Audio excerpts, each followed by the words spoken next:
The man in the oversized gray suit eased into the corner booth nearest the salad bar, careful to position himself where he could see the entire dining room. He was starving. Very nearly, he had reached his wit's end. He couldn't help how the suit hung off of him now, but he knew to anyone looking on that he was just another wary businessman. His plain face vouched to no particular age. The color of his hair neatly cut and plainly combed to the left. Might have been brown or dishwasher blonde or maybe even auburn, depending on which angle the light caught it. The newspaper he held sagged, its edges softened by repeated unfolding. He doubted the waitress would notice its dated headlines. One of the most important things he did was to show something worth remembering. When she arrived to take his order, he asked for the most ordinary dish on the menu. His voice was measured, straightforward, but unremarkable. She scribbled on the pad without looking up, and he kept his arms flat on the table, hiding the way the suit sleeves threatened to engulf his wrists. Only after she turned her back did he lift his water glass and take a deliberate, dainty sip. The dining room buzzed with low conversations and clinking cutlery. He drew up the newspaper again, the limp pages of camouflage of disinterest while he leveled his eyes above the top edge. And he watched the dining room. He shuffled the pages for effect a moment later, and then reached out and raised the glass to his lips again. The water did not diminish. When the waitress returned with his meal, he smiled faintly and declined steak sauce. He requested his potato dry. After she moved on, the man spent a particularly long time working his steak slowly and meticulously under his knife and fork. Each morsel, speared on his fork, made the slow journey to his mouth. But when no one was looking, and no one ever seemed to look, he slipped each bite into a pocket of the satchel beside him. To anyone paying any idle attention, the man would indeed be looking like he was slowly consuming his dinner. But the man had not eaten for uncounted days and worried that if tonight did not go well, he would be forced to starve uncounted days more. He continued his furtive vigil throughout his feeding facade. Slim patrons crowded around the salad bar, picking at greens and fruit. Others indulged in burgers and fries, though their tone frames hinted that they burn off the calories before morning. Even the heavier diners seemed restrained, their portions modest.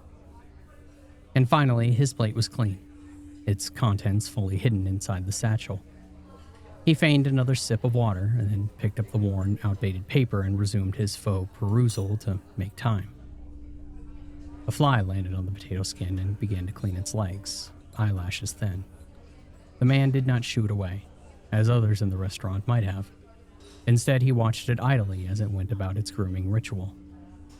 And just then, outside the nearest window, a frantic chirping erupted. The man gently swiveled his head to peer through the glass at the nest in a bush by the establishment's wall. A mother bird had returned to her nest, bringing nourishment to her offspring. The chicks were still too young to take solid matter. The man could see this.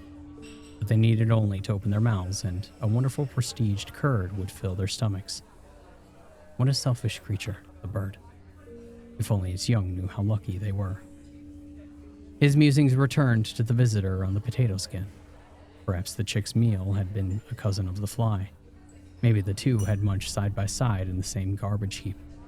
The insect would never know what had happened to its relative, now in the bellies of the birds. It would only know that one day, its maggot brother had disappeared, never to be seen again. The man watched the fly's mouth parts drop to the potato skin. Like the chicks, the fly, too, could not eat solid food. It, however, held an advantage: the ability to pre-digest its own food with a corrosive enzyme before taking in the nourishment. The man smiled ruefully at the tiny creature. One could envy the independence of the fly.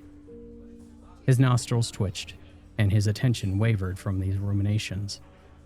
Through the entrance, a couple arrived. Their bodies heaved and wobbled as they crossed the dining room.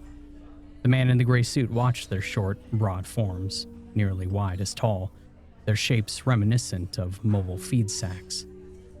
The two found a table close to the salad bar. With impatient hands, they waved the waitress over, hastily ordering meals without glancing at the menu. Before the waitress had finished scribbling on her notepad, the two stood again, and then descended onto the salad bar. Their attack was merciless and unrelenting. The couple used tongs as deftly as extensions of their own arms, the plastic pinchers snapping at lettuce, clutching chicken wings, and throttled pasta.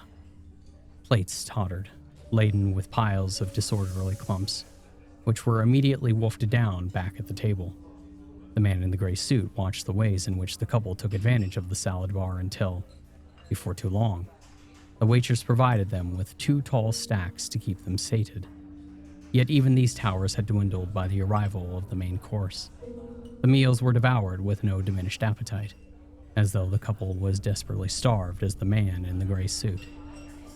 After swabbing clean the plates of even the parsley, the couple patted their ample stomachs and confided to one another, almost in tandem, that each felt ready to burst. They laughed and then they signaled for fresh plates to strip the dessert bar clean. The man in the gray suit waited, to calm his desperate anticipation. He thought of a nature show he had watched last night about a certain type of spider who makes his living by pretending to be an ant, roaming the peripheries of ant hills while wearing the shape of an ant, making the movements of an ant. His disguise so well honed he even wiggles his front legs in the fashion of an ant antennae. And when the spider hungers, he need only pounce on an unsuspecting citizen of the hill and devour it. No one is ever the wiser. The man in the gray suit's eyes darted back to the couple, and they rose to their feet, heaving considerably increased girths from their table and waddling towards the door. They passed by his table on their way out. He inhaled deeply, like a person enjoying the aroma of freshly baked bread. He left the waitress a tidy tip, enough to be polite but not memorable, and followed them outside. The setting sun threw warm colors skyward, in direct contradiction to the hue. A cold wind shuffled fallen leaves across the concrete. The man allowed the anticipation to quicken his step. An observer might think that he was escaping the sudden chill, but in truth, the thin man was more aware of the scampering leaves' quiet clatter and dry odor than the cold.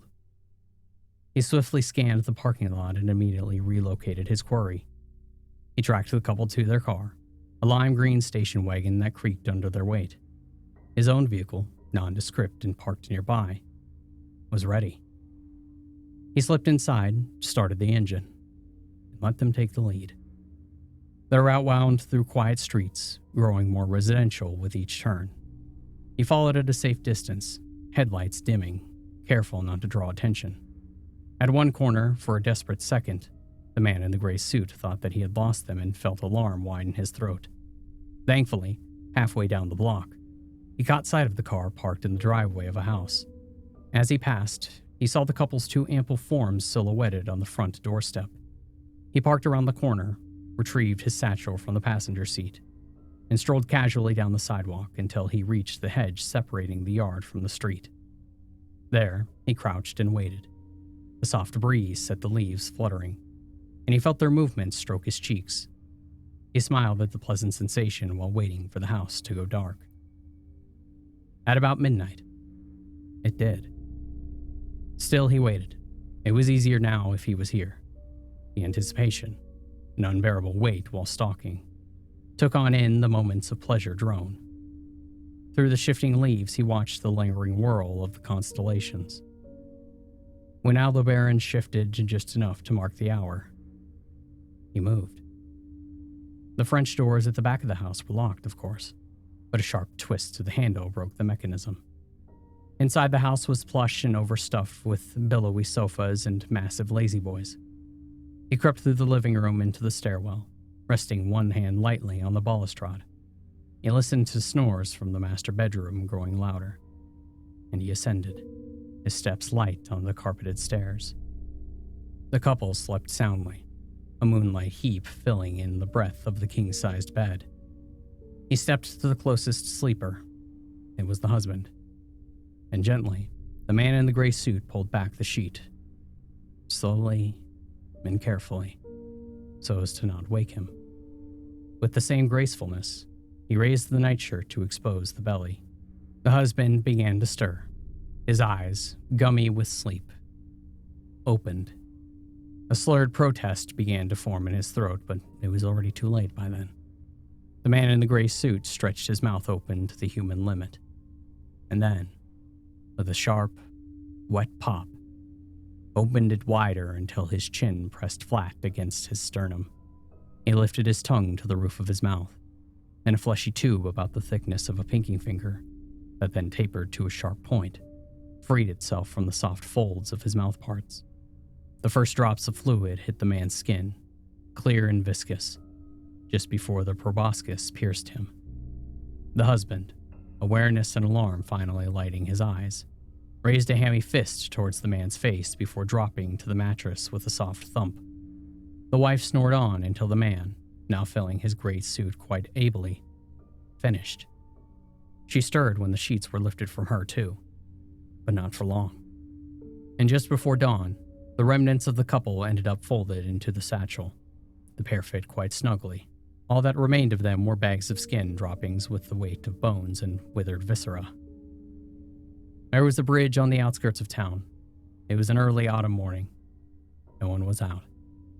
No one saw or heard the heavy satchel splash into the lake. A passerby on the bridge might have noticed a man leaning on the guardrail who seemed stuffed inside of his clothes 2 sizes too small for him.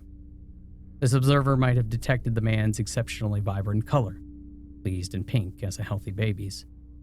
But by the time this hypothetical onlooker reached the other end of the bridge, his mind would have returned to his own thoughts again. His job, his wife, the drama of his personal life. Because, really, despite superficial details, there was no reason to remember the portly man in the gray suit on the bridge. He was wholly unremarkable.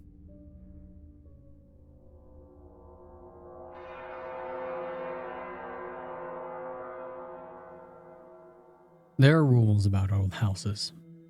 If there's a crawlspace, you don't open it. At least, that's what my brother James used to say when we were kids. He treated it like folklore, a quiet warning passing down from boy to boy in cracked neighborhoods full of dust and peeling linoleum. But I didn't listen. Not when I was 10, and especially not when he dared me to be brave. James disappeared that day. And I don't mean in the he ran away kind of way. I mean he went into the crawlspace and never came out.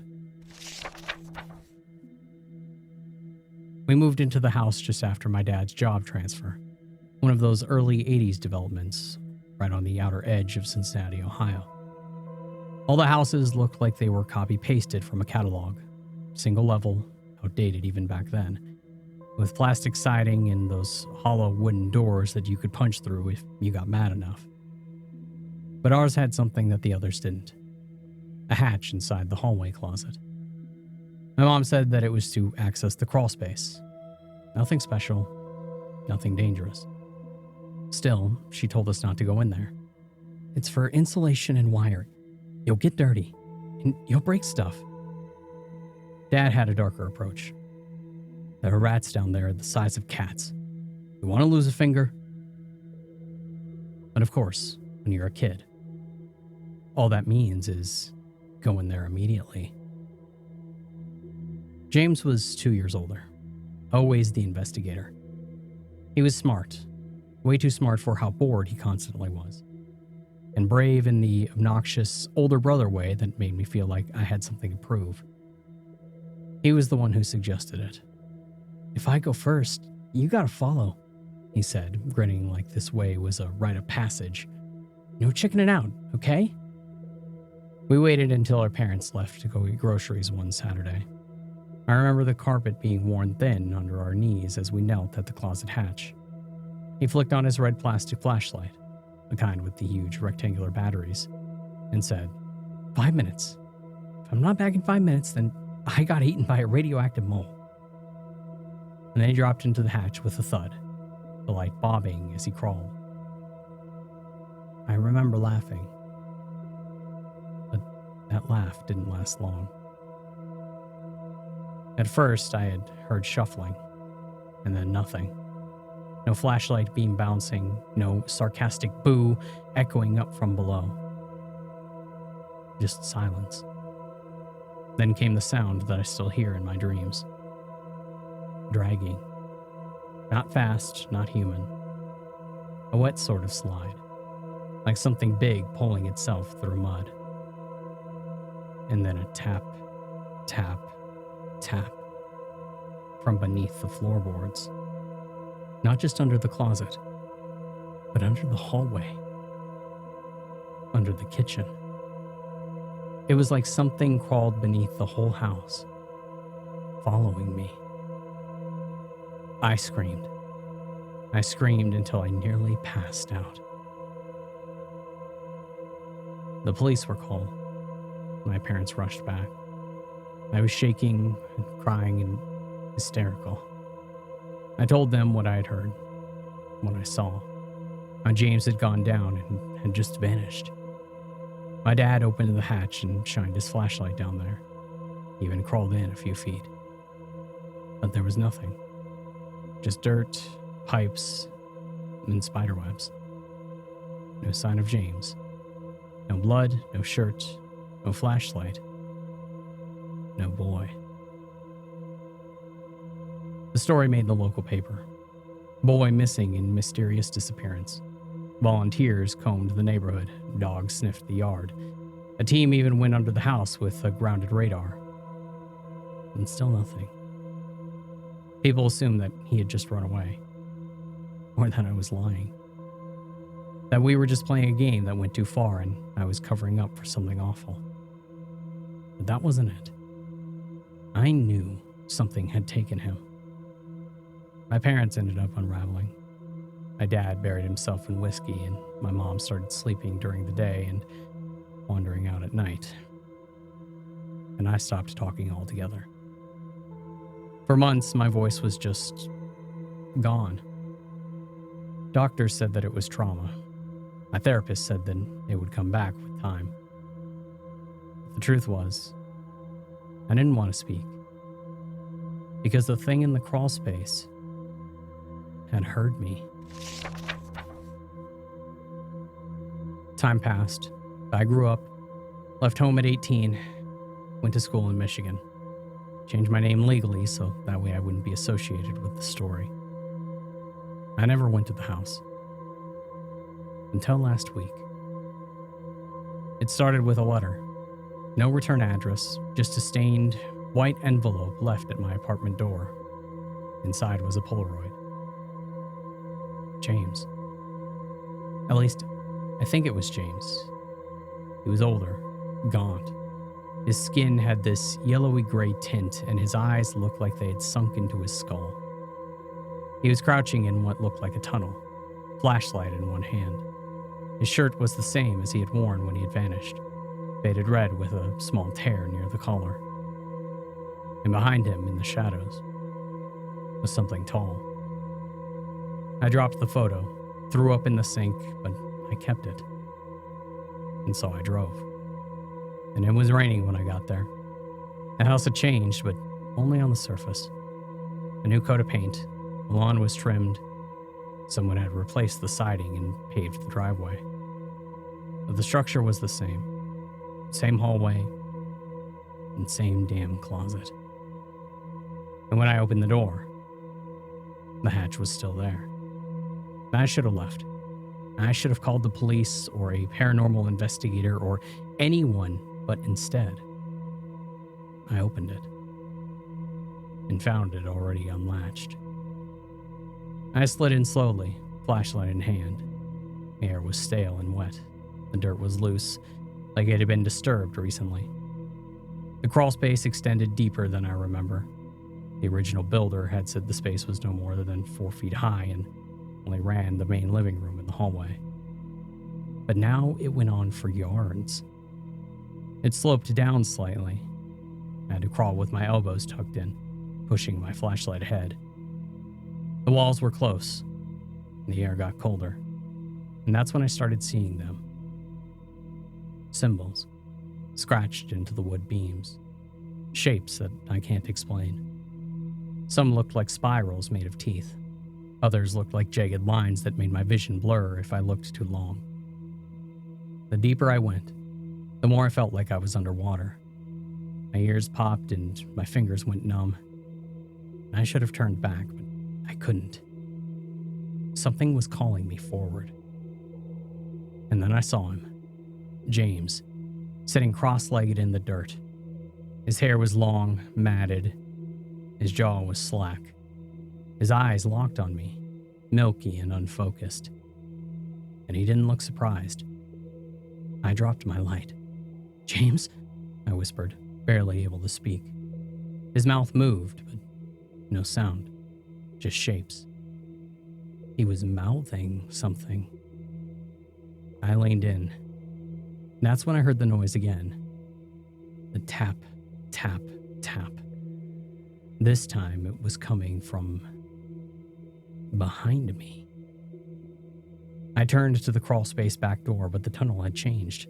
The way that I'd come in was gone.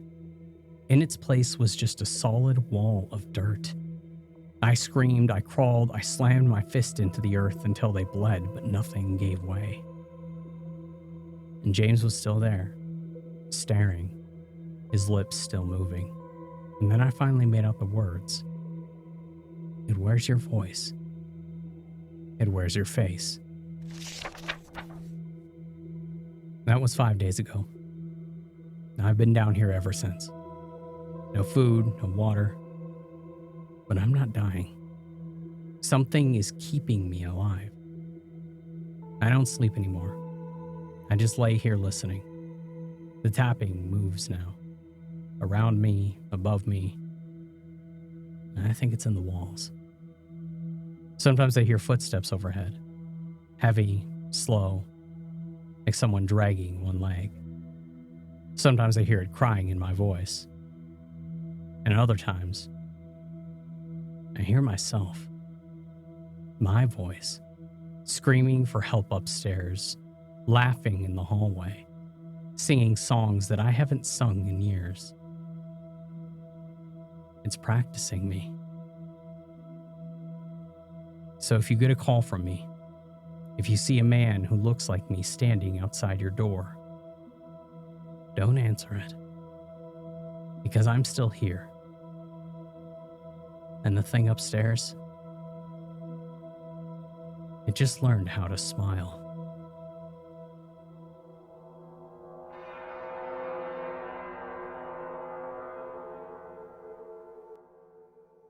Last year, I spent 6 months participating in what I was told was a psychological experiment.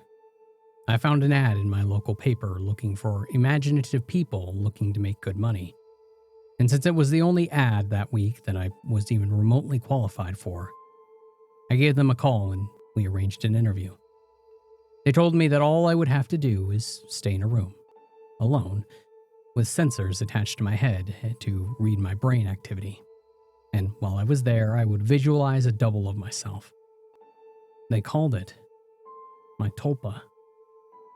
It seemed easy enough, and I agreed to do it as soon as they told me how much I would be paid. And the next day I began. They brought me to a simple room and gave me a bed, and then attached sensors to my head and hooked them up with a little black box at the table beside me. They talked to me through the process of visualizing my double again, then explained if I got bored or restless, instead of moving around, I should visualize my double moving around, or try to interact with him, and so on. The idea was to keep him with me the entire time in the room.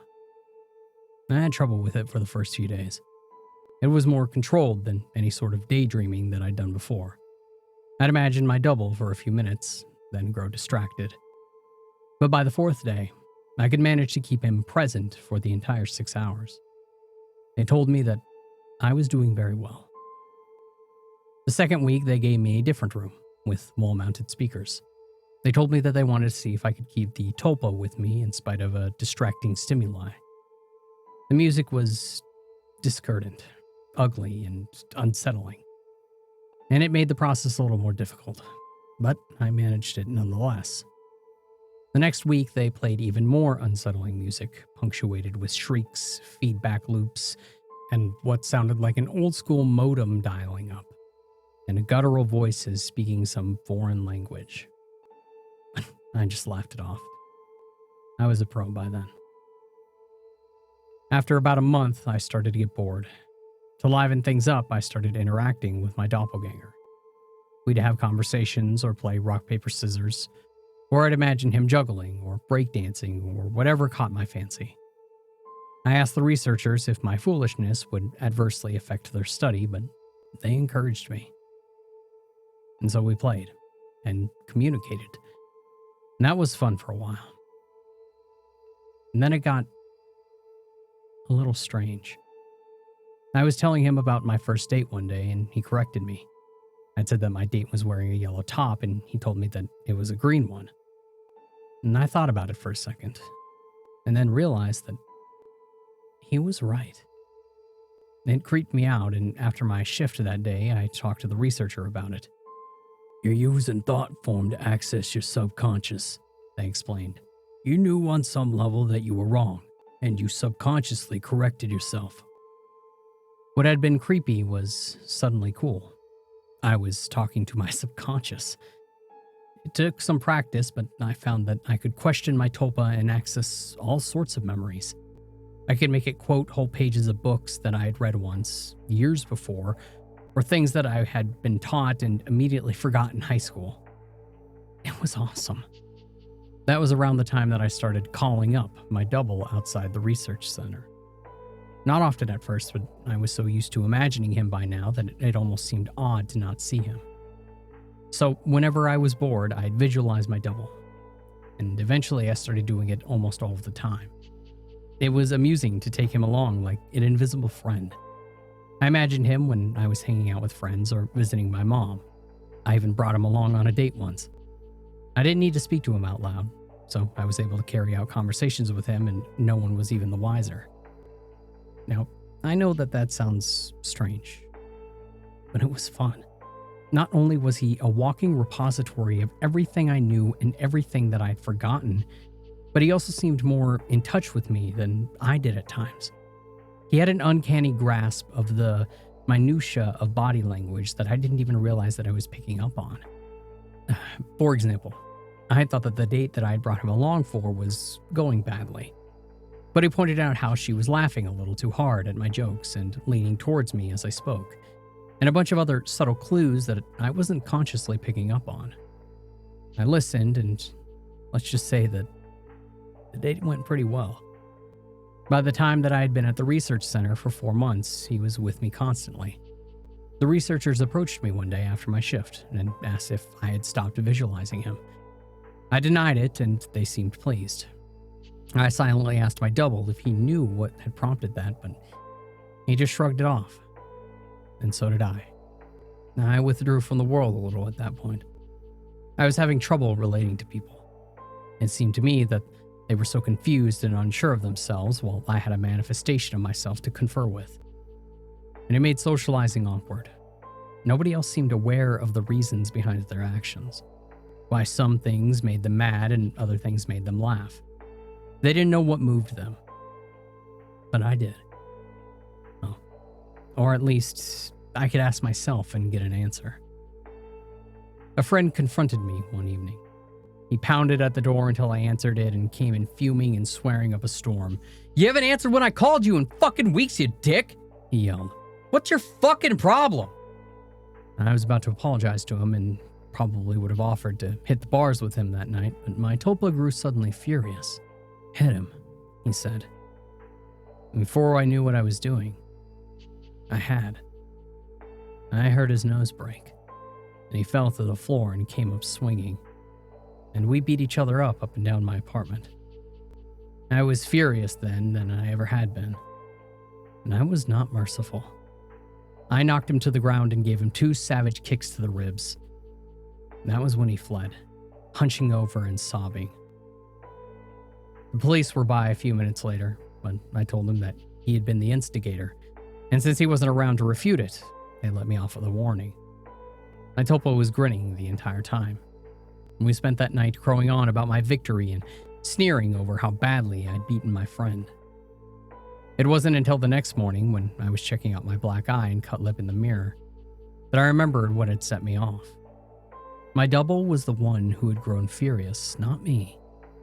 I had been feeling guilty and a little ashamed, but he goaded me into a vicious fight with a concerned friend. He was present, of course, and he knew my thoughts. "You don't need him anymore. You don't need anyone else, he told me, and I felt my skin crawl. I explained all this to the researchers who employed me, but they had laughed it off. You can't be scared of something that you're imagining, one told me. My double stood beside me and nodded his head, and then just smirked at me.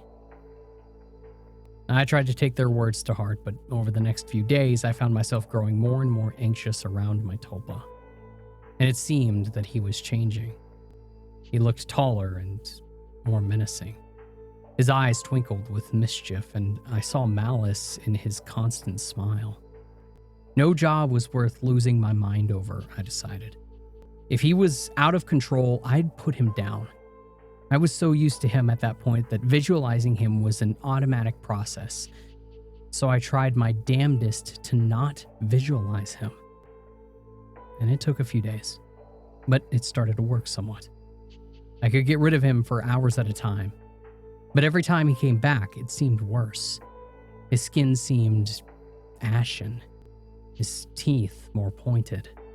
He hissed and gibbered and threatened and swore. The discordant music I'd been listening to for months seemed to accompany him everywhere. Even when I was at home, I would relax and slip up, no longer concentrating on not seeing him, and there he'd be, and that howling noise with him. I was still visiting the research center and spending my 6 hours there. I needed the money, and I thought that they weren't aware that I was now actively not visualizing my tulpa. I was wrong. After my shift one day, about 5.5 months in, 2 impressively large men grabbed and restrained me, and someone in a lab coat jabbed a hypodermic needle into me. And I woke up from my stupor back in the room, strapped into the bed, music blaring with my doppelganger standing over me cackling. He hardly looked human anymore. His features were twisted, his eyes were sunken in their sockets and filmed over like a corpse's. He was much taller than me, but hunched over. His hands were twisted and fingernails were like talons. He was, in short, fucking terrifying. I tried to will him away, but I just couldn't seem to concentrate. He giggled and tapped the IV in my arm, and I thrashed in my restraints as best I could, but it could hardly move at all. They're pumping you full of the good shit, I think. How's the mind? All fuzzy. He leaned closer and closer as he spoke, and I gagged. His breath smelled like spoiled meat. I tried to focus, but I couldn't banish him.